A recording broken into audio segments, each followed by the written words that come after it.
देखो हम ना प्लेटलेट डिसऑर्डर के बारे में पढ़ रहे हैं, ठीक है। तो प्लेटलेट्स के दो ही डिसऑर्डर होते हैं, एक तो थ्रोम्बोसाइटोपेनिया और एक होती है थ्रोम्बोसाइटोसिस। तो जो थ्रोम्बोसाइटोपेनिया है उसके कारण क्या होते हैं, क्या क्लिनिकल फीचर्स हैं, क्या इन्वेस्टिगेशन है, इससे पहले वाले लेक्चर में मैंने बता रखा है, ठीक है। तो आपको क्या करना है, प्ले लिस्ट में जाके उसे पढ़ लेना है ताकि ये तुम्हें अच्छे से समझ में आए। तो आज हम क्या पढ़ेंगे, थ्रोम्बोसाइटोपेनिया का मैनेजमेंट पढ़ेंगे। जैसे ये थ्रोम्बोसाइटोपेनिया मतलब प्लेटलेट्स की संख्या काफ़ी कम हो जाना, ठीक है। तो उसका मैनेजमेंट क्या क्या होगा, जैसे मान लो मेजर ट्रामा हो गया। मेजर ट्रामा मतलब क्या, जिससे इंजरी हो गई, मतलब उसके चोट लग गई किसी, एक मिनट, मतलब मेजर ट्रामा, ट्रामा मतलब क्या है, कोई इंजरी हो रखी है। जैसे मान लो एक्सीडेंट हो गया तो उसका बहुत ज़्यादा ब्लड निकल गया, तो ब्लड में क्या होता है तुम्हारा आरबीसी, डब्ल्यूबीसी, प्लेटलेट्स, तो प्लेटलेट्स भी बाहर निकल जाएंगी। तो उस स्थिति में हम क्या करेंगे, ब्लड ट्रांसफ्यूजन करेंगे, यानी कि ब्लड को देंगे उसके लिए। तो ब्लड में क्या क्या होता है, एक तो आरबीसी होती है, डब्ल्यूबीसी और प्लेटलेट्स। तो ये क्या करेगा, तीनों को मेंटेन कर देगा ब्लड ट्रांसफ्यूजन, ठीक है। लेकिन एक चीज को आपको ध्यान रखना है, अगर इडियोपैथिक थ्रोम्बोसाइटोपेनिया परप्यूरा, ये क्या होता है, थ्रोम्बोसाइटोपेनिया का एक कारण होता है, ठीक है। तो इसमें क्या होता है कि तुम्हारा जो इम्यून सिस्टम होता है वो प्लेटलेट्स के खिलाफ क्या होता है, एंटीबॉडीज बना लेता है, ठीक है। तो जिससे क्या होगा, तुम्हारी प्लेटलेट बहुत तादाद में टूट जाएंगी। तो उस चीज से बचने के लिए, अगर मान लो इडियोपैथिक थ्रोम्बोसाइटोपेनिया परप्यूरा की वजह से प्लेटलेट्स डाउन हो रखी हैं, तो उसमें हम क्या करेंगे, इंट्रावीनस इम्यूनोग्लोबुलिन्स देंगे, ठीक है। इंट्रावीनस इम्यूनोग्लोबुलिन्स कैसे देंगे, यानी कि 1 मिलीग्राम पर केजी। जैसे मान लो अगर 60 केजी का कोई एक पेशेंट है तो क्या हो जाएगा, जैसे 1 × 60 यानी कि लगभग 60 मिलीग्राम। कितने दिन में देनी है, लगभग 1 से 2 दिन में आपको देनी है ये। तो एक चीज को समझ लो, जैसे इडियोपैथिक थ्रोम्बोसाइटोपेनिया परप्यूरा, तो इसमें क्या हुआ, जैसे तुम्हारा इम्यून सिस्टम है, मान लो बी लिम्फोसाइट से और टी लिम्फोसाइट, ठीक है। तो बी लिम्फोसाइट क्या होती है, तुम्हारी एंटीबॉडीज बना देती है प्लेटलेट्स के खिलाफ। जैसे मैंने ये प्लेटलेट्स बना रखी है, ठीक है। तो प्लेटलेट्स पे एंटीजन होते हैं, जैसे GP first B, GP second B और जीपी थर्ड ए। तो इनके खिलाफ क्या होता है, एंटीबॉडीज बन जाती है प्लेटलेट के खिलाफ, ठीक है। तो अब ऐसे मान लो ये जो इंजेक्शन होता है इंट्रावीनस इम्यूनोग्लोबिन, ये बहुत महंगा होता है, लगभग तुम्हारा 30 से 35 हज़ार का पड़ेगा। तो हर कोई तो इसे अफोर्ड नहीं कर सकता, मतलब इतना महंगा होने के, मान लो जो गरीब लोग हैं वो कैसे लेंगे। तो उसका एक सॉल्यूशन है, क्या, एक इंजेक्शन और आता है, यानी कि एंटी डी ग्लोब्यूलिन्स। तो ये काफी ऐसे लगभग तुम्हें 100-150 रुपये का मिल जाएगा, 100 का या 150 का, ठीक है। तो ये क्या मिलेगा तुम्हें, रोक्लोन के नाम से मिलेगा मार्केट में। तो देखो इसे थोड़ा सा समझ लो, एंटी डी ग्लोब्यूलिन्स है क्या। जैसे सपोज मान लो कोई एक व्यक्ति है, जैसे मैं ही मान लो मैं हूं, ठीक है। तो मैंने पूरा ना बना के सिर्फ उसकी ब्लड वेसल्स को बनाया है। जैसे ये क्या है, ब्लड वेसल्स है, तो ब्लड वेसल्स के अंदर आरबीसी, डब्ल्यूबीसी, प्लेटलेट्स होंगी।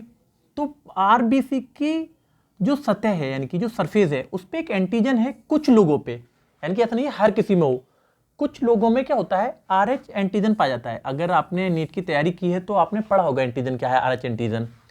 और इस एंटीजन का ही एक छोटा सा भाग होता है इस पे, जैसे मान लो ये एंटीजन है और इसका ही एक छोटा सा भाग होता है डी एंटीजन, ठीक।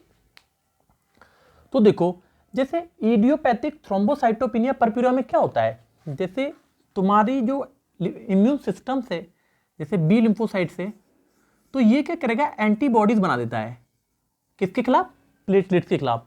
तो देखो ये जो मैंने बना रखी है ये प्लेटलेट्स है, ठीक है, ठीक है।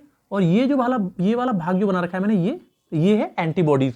तो मान लो जैसे एंटीबॉडीज बन गई प्लेटलेट्स के खिलाफ, तो प्लेटलेट्स को क्या करेगा, एंटीबॉडीज पकड़ लेगा। जैसे ये एंटीबॉडीज है और ये प्लेटलेट्स है, और ये यानी कि इम्यून कॉम्प्लेक्स जब बन जाता है तो इससे क्या करता है, न्यूट्रोफिल्स, ये जगह न्यूट्रोफिल्स है, ठीक है। तो न्यूट्रोफिल क्या करेगा, इससे पकड़ लेगा और इससे बड़े बड़े हाथ निकलेंगे और ये इस प्लेटलेट्स को तोड़ देगा, ठीक है। तो मैं क्या करूं कि जो न्यूट्रोफिल्स है इस इम्यून कॉम्प्लेक्स से हटा दूं किसी तरह से। तो साइंटिस्टों ने क्या करा, क्या इस एंटीजन के खिलाफ अलग से एंटीबॉडीज बना ली बाहर, ठीक है। और यही एंटीबॉडीज क्या है, ये यानी एंटी डी ग्लोबुलिन्स, एक इंजेक्शन है, उसने क्या करा, बाहर से दिया, और ये एंटीबॉडीज क्या हुई, इस क्योंकि ये एंटीजन कहाँ है, यानी कि आरबीसी की सतह पे पाया जाता है, ये आरबीसी मैंने बना रखी है, और ये जो एंटीबॉडीज तुमने बाहर से दी यहां से आके अटैच हो जाएगी, ठीक है। तो क्या होगा, जो न्यूट्रोफिल्स हैं, आधे न्यूट्रोफिल्स तो इस इम्यून कॉम्प्लेक्स से अटैच होंगे, और आधे क्या होंगे, यहां पे अटैच हो जाएंगे न्यूट्रोफिल्स, देखो यहां पे, ठीक। तो लगभग 50% के होंगे जो प्लेटलेट्स टूटने से तुम्हारी बच जाएंगी, यही इसका सिद्धांत है एंटी डी ग्लोबुलिन्स का, ठीक। लेकिन एक बात का आपको ध्यान रखना है, ये सिर्फ जो हम देते हैं वो सिर्फ और सिर्फ RH पॉजिटिव पेशेंट को ही दे सकते हैं, अगर जिसमें RH एंटीजन नहीं है उसमें इसका कोई भी रोल नहीं है, फिर आपको यही देना पड़ेगा, इंट्रावीनस इम्यूनोग्लोबिन्स, ठीक है। और क्या दे सकते हैं आप, स्टेरॉइड दे सकते हैं, जैसे स्टेरॉइड क्या है, जैसे डेक्सामेथासोन है, बीटामेथासोन है, प्रेडिनिसोलोन। तो स्टेरॉइड का काम क्या होता है, स्टेरॉइड का काम होता है इम्यूनो सप्रेसेंट, यानी कि जो तुम्हारा इम्यून सिस्टम हाइपर एक्टिवेट हो रखा है उसकी एक्टिविटी को कम कर देना, लेकिन इसका इतना खास रोल नहीं होता है इसमें, यानी कि एंटी इन्फ्लेमेटरीज होते हैं, ठीक है।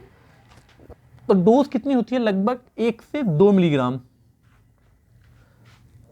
स्टेरॉइड को तुम मैक्सिमम 60 मिलीग्राम दे सकते हो, ठीक है। तो आपको 1 से 2 मिलीग्राम पर केजी, सपोज मान लो अगर 50 केजी का बंदा है तो आपको इतनी देनी है, इससे ज़्यादा नहीं देना, 60 से 4 दिन तक देना है, उसके बाद आपको टैपरिंग करनी है। तो टैपरिंग क्या है, जिससे आपको स्टेरॉइड अचानक से नहीं छोड़ना है, जैसा मान लो 10 दिन यूज़ किया और आपने अचानक से इसे छोड़ दिया, ऐसा नहीं करना है। जैसे मान लो आपने 10 दिन यूज़ किया, फिर उसकी डोज को कम करना है, धीरे धीरे घटा के फिर हटाना है, ठीक है। ये यूज़ कर सकते हैं आप रितुक्सीमेब। तो देखो जिसके आगे ये मेब लगा हुआ होता है, यानी कि ये ना जेनेटिक इंजीनियरिंग द्वारा बना हुए होती हैं, तो इनका काम क्या होता है, जैसे आपने कोई भी ड्रग्स यूज ली तो ये क्या करेगा, लिम्फोसाइट्स, जैसे तुम्हारे बी लिम्फोसाइट है और टी लिम्फोसाइट, तो तुम्हारे बी लिम्फोसाइट क्या होते हैं, एंटीबॉडीज बनाते हैं, ठीक। तो ये क्या करेगा, रितुक्सीमेब यहाँ आके बैठ जाएगा तुम्हारे यहाँ पे, ठीक, और बी लिम्फोसाइट की एक्टिविटी को कम करेगा। जब ये कम हो जाएगी तो क्या होगी, एंटीबॉडीज कम बनेगी, और जब एंटीबॉडीज कम बनेगी तो कम, यानी कि तुम्हारी प्लेटलेट से अटैच होगी और तुम्हारी कम प्लेटलेट टूटेंगी, ठीक है। तो इसकी डोज लगभग इतनी होती है, यानी कि 375 मिलीग्राम। और रोमीप्लास्टिन दे सकते हैं आप। अब देखो रोमीप्लास्टिन क्या है, जैसे मैंने ना ये देखो ये एक बोन बना रखी है, ठीक है, और इसके अंदर क्या है, ये बोन मैरो। तो बोन मैरो में क्या होती है, हीमेटोपोइटिक स्टेम सेल्स होती है, ठीक है, और ये क्या करती है, आरबीसी डब्ल्यूबीसी प्लेटलेट्स का फॉर्मेशन करती है। तो हम प्लेटलेट्स के बारे में पढ़ रहे हैं, तो प्लेटलेट्स के बारे में बात करेंगे, यानी कि ये डिवाइड होगी और मेगा कैरियोब्लास्ट का फॉर्मेशन करेगी, ठीक है। तो यहां से यहां तक आने के लिए इससे कुछ चीजों की जरूरत पड़ती है, तो उसमें एक हार्मोन्स होता है तुम्हारा थ्रोम्बोप्लास्टिन, ये, ठीक है। तो थ्रोम्बोप्लास्टिन की जरूरत पड़ती है, यानी कि इसे डिवाइड करने के लिए। तो हम क्या करें, बाहर से थ्रोम्बोप्लास्टिन दे दें। तो बाहर से जो साइंटिस्ट ने बनाया है उसका नाम दिया है रोमीप्लास्टिन, ठीक है। तो इसका खूब जिक्र होता है, जब डेंगू पेशेंट होते हैं तो लगाते हैं इस इंजेक्शन को। ये भी लगभग तुम्हारा ऐसे मानो 2500 से 3000 का मिलता है लगभग। तो इसकी जो डोज होगी वो 1 मिलीग्राम पर केजी। तो आपने निकालना सीख गए होंगे, जैसे मान लो 60 केजी का कोई पेशेंट है, ठीक है, या 50 का मान लो, क्योंकि मैंने 60 का बता दिया, मानो 50 का है, तो 1 गुणा 50 यानी कि 50 मिलीग्राम आपको देनी है, ठीक। और एक चीज़ और ध्यान रखना है कि तुम्हें खुद डॉक्टर नहीं बनना है, ये सिर्फ एक एजुकेशन पर्पज से है।